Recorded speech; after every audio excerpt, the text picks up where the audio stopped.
Hello, happy Friday. It is Friday in the house and I am here with you on day 2 and we are going to talk about lighting and some settings. Now, particularly I am going to be focused on pertaining to bellies and babies, and really, you know, bellies it's going to be super simple. There's not a lot of details to know. So first of all, thank you so much for joining. I appreciate you. I would love that if you know anybody that is pregnant specifically and that wants to capture their baby at home in their bellies and outside of their belly, even after baby comes. This is going to cover, you're literally going to have everything you need to photograph your family at home on a regular basis, right? I was inspired by infertility. That was one of the big reasons that that really inspired me to do photography even more. I've always had a passion. Like I said in the other video, I started a long time ago photographing, but when I had my babies and I realized the miracle of new life, was when I really dug in and I got to know my settings and my lighting and all of the technical stuff. You know, it's the mundane things that we really don't necessarily enjoy in the beginning, but it's necessary to be consistent in the beginning, getting this stuff down, because then you will be able to absolutely be more creative and you will be absolutely able to connect more with your subjects, whether you're photographing your own belly or whether you're photographing friends or your own babies. You'll be able to connect with them more creatively because you'll have all the settings down, right? So first of all, if you're looking for an advanced book, if you're looking for a book to read on exposure that can really, really help you, I first started reading this book. It's called Understanding Exposure. You can Google it on Amazon. Amazing book, tons of information. I'm covering the basics for the beginner. And some stuff that'll be a little bit advanced, but that's more simple to do, and that's easy to do with basic equipment. Like, you know, that's one of my big things is you don't need a whole lot of equipment. You don't need a whole bunch of stuff. You really, really need yourself. You need to practice and you need a little bit of something to work with. So it's first of all, today I really, really want to start by saying, have you taken your first photos? In day 1 yesterday, I mentioned starting off right away when you get out your camera by taking some photos. You really want to start photographing right away. Hi, hello friend, thank you for joining. If you know anybody that might want to take better pictures at home, please share this video with them. So yeah, take your initial images right now. You want to have something to start with, because what's going to happen is you're guaranteed to grow. Your skills and your knowledge and, you know, your everything is going to grow over this time that you're practicing. So you want to know where you started. You want to be able to see those measurable results, right? See that documentation of where you started and where you're going to end up when we're all done with this, right? And I have a comprehensive ebook that's coming at the end of this that I'm going to send to you guys and to everybody that's tuning into the live videos every day. I'm going to send them to you for free. I'm going to send this book to you for free. So it's going to be jam-packed with knowledge and wisdom, and I'm giving you a big portion of it here in the videos, though. That way, for the person that's more of a visual learner and that really likes to communicate and interact, this is more of that kind of a platform for that kind of learner. So again, if you know anybody that's creative, please share this with them. And we're going to get into this. So, you know, a lot of photographers call this measuring light. They call it measuring light. I like to call it dancing with light. I kind of see light as a language. You have to practice it to learn it. You got to immerse yourself into that atmosphere to really, really gain what you need. You got to get into it. You got to jump in. It's absolutely not something that you can learn without doing it. You got to practice, commit, and then slow down in the beginning so that you can get all this technical stuff down. And you know, I'm going to assume that you don't know anything. So when I'm talking, I'm going to talk in the basicest of terms to help you understand, because in the beginning that was difficult for me. All the technical terms and all that stuff, really, I wasn't interested in that. but I'm glad I took the time to learn it because it set me a firm foundation for my, eventually I ended up going into business and everything with my creative craft of photography. So, if you set that firm foundation and you really be able to find what you love about photography and your style, what you like to look at, black and white, color, high contrast, bright and vibrant, or subdued, and that you'll find what you like if you don't already. So start looking around at different photographers. Obviously here you can start with me, but be inspired. Look for people that do what you enjoy looking at, right? And be inspired, because getting inspired is really important in the beginning. Again, because we're gonna have to be committed to these mundane things, right? We're gonna build our technical skills, and the reason in the studio we can capture the creative and expressive and emotional images that we do is because we have the technical side down. Any amazing photographer, anybody that you see that's doing really good work, the only difference between them and you is that they have more practice. There's no good or bad photographer. There's just one that has more practice and has more knowledge and skills, and then one that don't, right? And if anybody else can do it, you can do it. So know that you can absolutely make it happen. And I can't wait to get into the creative part and connecting and showing you how to actually get babies to look right at you and laugh and that kind of stuff. Super excited. So take your first pictures in a room, in a lighting area that you are going to be tracking throughout a day. The days, I'd recommend, every day, because every day is different. There's different clouds, the sun's different, the weather's different, the light is different every day. Again, this is going to take a commitment and practice, but make sure you take that first sample photo so that you know where you're starting with your skills, right? And then we're going to build on your strengths. We're going to build on the areas that you like to photograph, and then on what equipment you have. You'll have to look at that and see what that offers. Again, your manual will let you know what your equipment, as far as features and benefits, your manual is going to tell you that. So take a look at your manual. So when it comes to light, there's two different kinds of lighting. Natural light and artificial light, right? Super basic. In the studio and in just my whole career, I have really poured myself into learning the language of natural light. And the reason I did that is because I wanted the flexibility to be able to photograph anywhere I was, in any kind of situation. I wanted to be able to harness what my camera could do and make it produce what I saw in my mind and what I visualized and what I wanted to capture. So learning natural light can help you be more flexible in your work, in your photographing, in where you photograph, and that. So there are benefits of natural light. It is a challenge. Again, because it's always changing. You've got to be very aware. You've got to be able to see the light. And that's why I mentioned yesterday that what you want to start doing right now is looking at light. You want to monitor, like say a room off and on throughout the day from morning till night. And that way you can see how light comes into that room, where it's coming from, where the brightness is, where the shadows are, what color is the light. Sometimes it's warmer in the morning and in the evenings. If you photograph early in the morning or in the evenings, you're going to get warmer, red, orangish colors. If you photograph during the day, it's going to be a cooler color, like blues and kind of a bluish tint. Sometimes it can be totally crazy off the wall. You'll get pictures that are really blue or really green. And sometimes that can be, the colors that we can't actually, there's a visible spectrum that we can see, right, when we look at things, but there's also things that the camera picks up that we don't always notice visually. So you're going to start to notice that. You're going to start to see so much more in life. Really, I did, when you start to learn this language of light. Okay, so again, the differences in morning and night.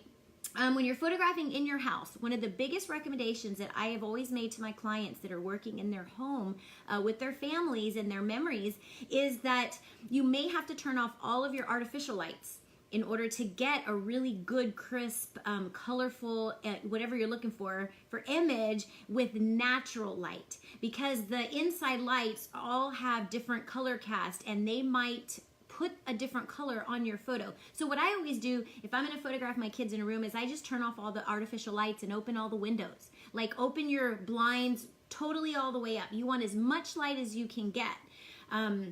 So you want to do this in an area in a room that does have a lot of light. So I would recommend a room that has a patio door. That's also a great area to pose your subject. Like if you're taking your belly photos, you want to be near a wall that has a really big window in front of it. That will make all the difference. You want to be as close to that light as possible to get the really quality that you're looking for. So harsh shadows is another issue that you got to think about. So when you're looking and you're photographing your babies or yourself with your belly bump, you want to look and make sure that there's not dark shadows under your eyes. You also want to make sure that there is catch lights in your eyes. Anybody that's looking at the camera must have a catch light in their eyes, some kind of light. If this is a portrait where they're looking at the camera, you don't want their eyes to be dark and black. You got to light up their eyes. So a good way to do that is when you're getting your photo set up and you look through your camera, I immediately go straight to the eyes. The very first thing I look at when I'm photographing is somebody's eyes to make sure that I got that light that I need to bring out that sparkle in their eye. So make sure you got catch lights in the eyes. A catch light is what we call having light in the eyes. So you'll basically see the little, like you'll see the sky. You'll see a reflection of the sky in their eyes. Or you'll see, if you're using a reflector, you'll see the reflector. But you'll see some kind of light in the eye, and that's called a catch light. So right now you can see I have 2 catch lights in my eyes. See, a really small one and then a bigger one. So I have 2 lights. I have one right here above my computer, and then I have my big light up here on the ceiling, so you can see both of them. So 2 catch lights are okay too. You don't want too many because then it gets almost distracting and you look at someone's eyes and you're like, that doesn't even look real. So 1 or 2 catch lights, usually it's a bigger one and then a smaller one. Your main light, like say the sky, and then if you need to use a reflector or something to fill in light, like say you do have shadows under your eyes, what are you gonna do? So you can use a reflector and you can bounce light back up into the eyes, like maybe put it underneath you right here, or if it's your baby, you know, underneath. You want to basically put it kind of to the opposite of what the main light is, about 60 degrees to the main light. And that will help a lot fill in the shadows in the eyes. Also, just not shooting in the middle of the day. I mean, I just never do. It's morning or evenings, and that way I know what I can get. So off-camera flash, you can also use one of those, and it just attaches to the top of your camera right there, and you'll be able to bounce it off of a wall is what I recommend. So you want to make sure you have an off-camera flash. I don't have mine right here, but you want to make sure you have one that bends and moves up and down. So that way you can bend it to the area that you want to bounce. Off-camera flash, bounce. The built-in flash that you're going to have with amateur cameras only goes a few feet. I don't know, maybe up to 10. I can't remember the numbers, but it just doesn't, the flash doesn't go too far out. So like, it's not going to reach your subject if you're too far away. And it does give a lot of like harsh shadows. So I never did use my on-camera flash, but you can if you like the look of it. I never did like the look. So another thing that I use is I do use a reflector, and I actually use a really big one, like a human sized one. It's like bigger than me. And the reason I do that is, again, because I like using natural light, but I also have to have catch lights in the eyes, and I have to have a lit image, right? So I use a big reflector to the opposite of my window, and that bounces the light back into the eyes or whatever I'm photographing. Hi, Ramen. Thank you so much for joining. I appreciate you. So I think I shared this out. Let me make sure I shared it. Yikes. Let's see. So turn off the lights. Okay. And growth is guaranteed, guys. If you are putting this stuff into action, and if you're really digging in to practicing, I mean, really, that's just the key in the beginning. Not going to lie. It's not learning all this. It's not knowing all this. It really is just practicing. I mean, you can put a group of photographers in a room with the same light at the same time of day, and you're going to get different images from every single one of them based on the amount that they've practiced, their own creative, unique style, you know, what they're looking for in an image and what they understand about lighting and equipment and all of that. So, you know, the big piece of this is to challenge you to keep practicing and to grow your skills, all right? So we're going to get into some technical details, and I'm going to do my best not to bore you out, because I remember how difficult it was in the beginning to learn the technical stuff. So there's something called exposure, and that's basically what your picture looks like, the exposure. How much light is in it? How many shadows are in it? And there's 3 things on your camera that you can use to modify your exposure. So it's your shutter speed, your aperture. Those are honestly the only 2. Shutter speed and aperture. I know it's called an exposure triangle, so there is a 3rd option, and that's your ISO. But the ISO actually changes the image after it's already taken. So when you're first working in your images, you really want to look at your shutter speed first, your aperture, and then your ISO. There are different settings of each one that you would want to go with depending on your subject. It really does matter exactly what you're photographing. So I'm going to go over just the details that I use in the studio for maternity and babies, and hopefully that can help you. So for maternity, I usually keep my aperture. So I start with my aperture for maternity, because I know mom is not going to be moving around a lot. So I can start with the aperture. So what does the aperture do? The aperture basically, in super basic terms, determines how blurry your background is or is not. It's how much space is going to be sharp in your image. So how open the lens is. And again, technical terms, I'm really not going to focus on all of the technical terms, because again, you're not going to remember any of that. This is beginning, and you'll grasp that more after you keep practicing. So there is something also that you want to look at when you're looking at all of your settings, and when you're first starting specifically, because you want to make sure that you can focus on the right area. And we'll come back to shutter speed in just a minute, but I want to jump into this because this was huge. I didn't realize that my camera had been set on this. So it's something called selecting your focal point. You want to make sure that you have your focal point where you can determine where it's at, because I hear a lot of people telling me that they have issues with blurry images, and I'm a big advocate, and your images should be fairly sharp. If they have too much blur, they're just unusable. So I want to make sure. So there's something called auto selection, and I immediately take mine off auto. There's center point, and then there's outside, where it'll travel the outside of the center. So choose what you want. I usually choose center, or one of them kind of like on the edge, and then I'll move my camera around to wherever my subject is. Like I choose to put my focal point on my subject versus allowing my camera to do it for me automatically. So start with that, making sure that your focus selector is in a specific point where you can predict what's going to be in focus and what's not. Very, very important. Okay. So another detail we're going to go into is, well, let's talk a little bit more about the aperture. So the diameter of your opening in your lens, that's what the aperture is. And it can either be called a wide aperture, which is going to be a lower number. What's Marina's patch for? I don't know. You got to ask Marina. And a wide aperture is going to let more light in. It's going to be very, very good for low light situations. Very, very good. Because you don't actually will not have to have a flash. You can use a lens that has a wide aperture, so that would be like 1.8, 1.4, 1.2, and be able to photograph in super, super low light situations. Okay, can you please get off there? I don't want you to fall. And again, you know, this is for making your background blurry. It works. Another thing you can do for blur, just a little tip here, if you don't have a lens that has that really wide aperture, like I'm talking about here, to make the background really blurry, is what you want to do is make sure your subject is separated from your background. not right up against, like say you're photographing a wall, the wall is a background. You want your wall to be here and your subject to be a good amount away from the wall. And that way, when you focus on your subject, the wall will totally blur out.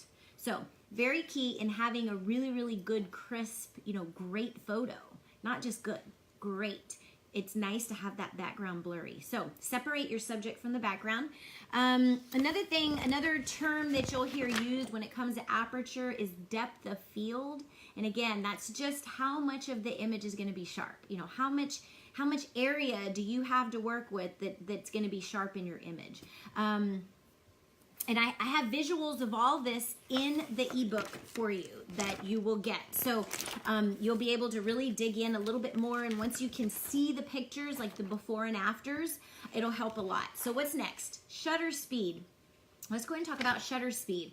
So shutter speed is something that you want to think about when you're thinking of photographing something that's moving, particularly.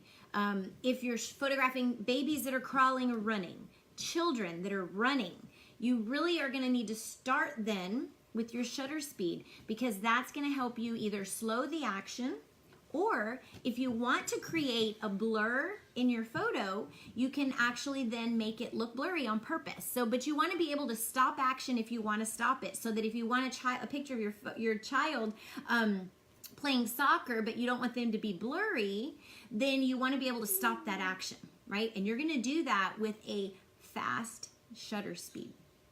And again, I have visuals for you in the book, so you're going to be able to really see the visuals and really grasp it well. But just remember, a faster shutter speed freezes time, and a slower shutter speed slows time, basically. It shows more. You're going to get blur. You're going to see the blur. Okay, so what's next? ISO. So your ISO is basically, you can think of it as how bright your image is, okay? Not really how much light, but how bright it is. It doesn't affect the lighting. It's really on brightness. So it's going to brighten your image. So if you're working indoors on a general basis, I keep my ISO at about 200-300 inside. Again, it's because there's a roof. There's no open ceilings. I turn off all my lights, so I need the most light. Okay, it's going to depend on what you're photographing, though. Again, make sure that you are looking at your settings, and make sure that your ISO is not already set to something like crazy high or crazy low, and it could have, because it'll affect how bright or dark your image is. When I go outside, so here I'll give you just the basics. So when I go outside, if it's a bright day, I'll just immediately put my ISO on 100 to 200 on a bright day. On an overcast or shady day, it'll be more like 300 or 400. And then indoors with no flash, I'll probably start at about 200 or 300, but I could go up to 800, 1,000, 1,200. I'm okay with the consequences of using a high ISO. So what are the consequences of using a high ISO? The movie started. Okay, I'll be done just a little bit. It's movie night here, so I'm about to go watch a movie with my family, but I'm going to finish here first. Hi, Cassie. Thanks for joining. Lily's helping me teach here. So, where was I? Okay, so the consequences of using a high ISO. So basically what can happen is your images can have grain in them, which means they'll look like dirty. They'll have, it looks kind of like a texture to your image. So it's not great if you're wanting to print your images really big. If you're a professional photographer, clients typically don't like this, I've noticed. Okay, let me finish so we can go watch a movie. But I'm okay with it for everyday home stuff. So it depends on, if you're going to like that look or not. You got to kind of find that out for yourself. I'm okay with it. But a high ISO can cause something called noise in your images. So be aware of that.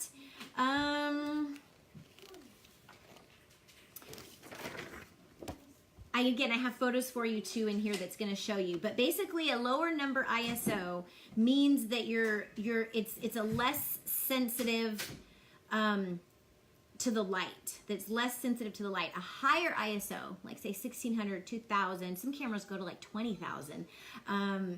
Your camera is going to be more sensitive to the light, and great for low light situations. If you have low light situation and your images are dark and you don't know what to do, ISO would be a great thing to raise to a little bit of a higher number for you. But the exposure, you know, and obviously photography is more than all of this, right? We know that to get a really great image, it's got to be emotional and you got to connect. So know that this is super basics. Once you get this out of the way, you are going to get so creative. Okay, so that's it. I think ISO, shutter speed, aperture. Was it what else? Okay, so there is something on the camera called your basic settings. Okay, so those are going to be these letters and numbers that you see right there. Those are your basic settings. So the every camera is different on what these settings are as well. So it really doesn't matter if I go over mine, because you have to have my exact same camera if you're going to learn my settings. So I'm not going to go over mine specifically, but I'm going to go over some in general that you're going to find on cameras that could be helpful for you. So the first basic mode, and one of my favorites, is called portrait mode. And what that does is it opens your aperture and allows you to have whatever the most blurry background your lens is going to give you. So the lens is what determines how wide and how much light you're going to get in your image, basically. So get a lens with a wide aperture, and I recommended yesterday how to do that and which one to go with, and you know, it works. It's great. So it'll increase your blur in the background. You could literally, if you had a 50mm prime lens and you had a camera like this and you just basically put it on portrait mode with that lens, you'd get like almost a professional looking image. No joke. I'm just going to tell you that because it works. It does. That's what I used to do. That's how I photographed before I learned all the technical settings to go manual. So that's the difference, is the two main differences in learning your settings. If you don't learn your settings, the consequences are that you just always have to shoot in automatic. And what that means is your camera is determining what you're going to get, not you. Your camera is determining that. So we want to determine what we're going to get from our images, right? We don't want our camera to do the choosing for us because it's not going to give us always what we want. Okay, so the next basic mode is called landscape. And it's usually going to be like a mountain. Oh, so the portrait picture is usually a person. The landscape is usually going to look like a mountain. And what the landscape mode does, this is pretty cool, is it actually accents, I know on the cameras that I've had that had landscape mode, it actually, it enhanced the blue and the green colors. So you take a landscape picture of like this mountain and the river and the stream, and it's going to be really vibrant if you put it on landscape mode. So if you're traveling and you're taking pictures of, you know, areas of of whatever you're taking pictures of outside, if it's outside, then you want to use landscape, because what that's going to do also is it's going to make sure that everything in your image is in focus versus only what's closest to you. It makes sure that you have a lot of focal capability. Macro. Now, you can only use a macro mode if you have a macro lens. So I tried to use macro a lot before I actually had a lens, and it wasn't working very well. So what you want to do is make sure that you have a lens that can photograph macro, and the way you'll know that is it'll be, see where that little like dot is at, E mount? It'll also have a flower. Would it be there? It might be right there on the top of the lens. This one's not a macro, but it will be on your lens. You will have a flower on your lens, and that means that you can get super close to what you're photographing, and I love that. I love that. The next one is sports. Sports mode is obviously if you're photographing anything that's moving. So you can put it on sports mode if you go outside with your toddlers or at the park and they're running around, put it on sports mode and it'll freeze the action. It'll get really good images of their face and their, you know, they won't be blurry basically. It's going to eliminate any movement in your image. So then the next one, there's only a couple left, is night portrait. And what that does is it allows you to use the flash, and it's kind of like Christmas time is a great time to use something, this night portrait mode at Christmas, because what it'll do is it'll take into consideration all the lights in the background, like the Christmas lights, but then it'll also give you some flash to light up your face, so then you'll be able to see the beautiful decorations in the background, and you'll also be able to see your face at night. right? So night portrait. And then there's the no flash mode.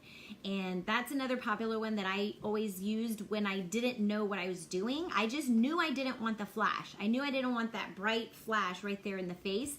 So I often would do the no flash mode and then just kind of see what I get. Another thing, and you know, that's just a hint there too. It's always going to be seeing what you get until you get your technical skills down. Another time the no flash mode is great is for birthdays, like birthday candles. When you're blowing out when your child is blowing out their birthday candles, you can use the no flash mode and you can allow the light from the cake to light up their face, and it'll look kind of dark in the background, but it'll show the cake all lit up and their face all lit up. It's really emotional. It's beautiful. So I would recommend to use that for birthdays, absolutely, for sure. So I mentioned the focal point. And again, you know, there's a lot of dials and buttons, menu settings. There's so much that your camera can do. So I really, really want you to look in the manual, take a look, see what all options your camera has, see which of those basic modes you have to use, and that way you can know where to start. Because you don't have to start shooting in manual. You know, you can start with one of these basic modes while you're learning. And then as you gain more skills and as you practice more, practice, then you're going to be able to go into the other more creative areas of your settings, like choosing aperture, choosing shutter, and that. So I know you can do it. I know that you're going to succeed in this. I know you're going to learn to use your camera, and I know that you're going to be taking amazing portraits of your children and your babies at home and your beautiful belly. I would love for you to post some of your images that you're taking in the comments below, or you can private message them with me and share them, and I would love to take a look. Thank you so much for joining me live. I appreciate you. If you have any questions, absolutely feel free to ask me anything. I'm here to help you set a foundation in your photography skills so that you can better capture your memories at home, so that you can carry on your legacy through your eyes, through your creativity, through your style, right? I mentioned yesterday, we put a little bit of ourselves into every image we take. So how much more beautiful is it when you can capture your own family memories? And I'm here to share all the skills and all the wisdom and all the knowledge that I have with you. Now, thank you so much, and I'll talk to you again tomorrow in the next video. We're going 7 days in a row, guys, so please come back every day and share with anyone you know that could find value. I love you all. Bye.